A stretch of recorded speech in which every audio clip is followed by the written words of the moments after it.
اللہم صلی علی محمد وآل محمد۔ خوشنودی اپنے اپنے گناہوں کی بخشش کے لیے دل کی گہرائیوں سے سلوات۔ اللہم صلی علی محمد وآل محمد۔ سورہ فاتحہ۔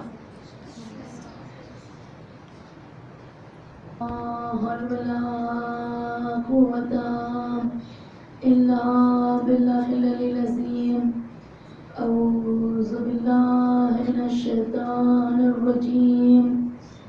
بسم الله الرحمن الرحيم۔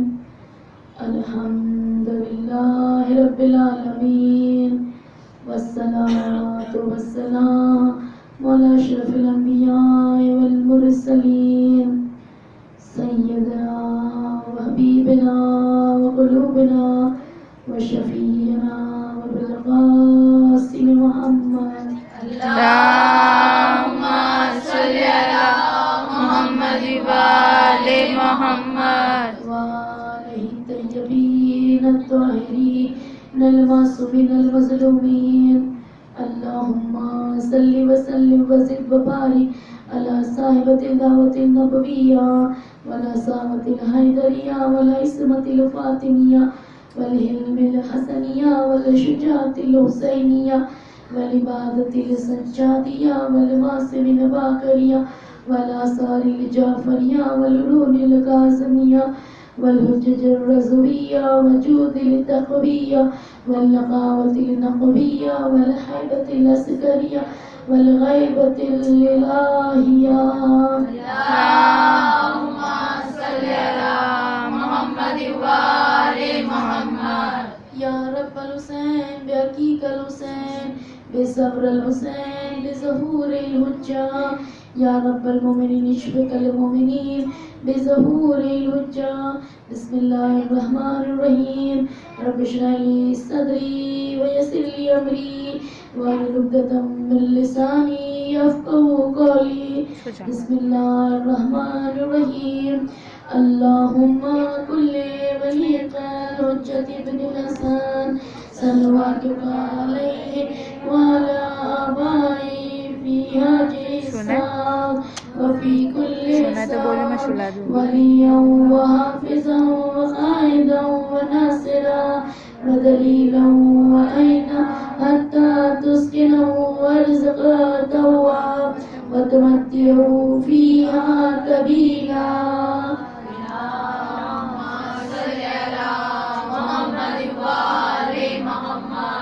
اما بعد فقد تبارک و تعالیٰ فی کتاب مبین وصدق الصادقین۔ بسم اللہ الرحمن الرحیم۔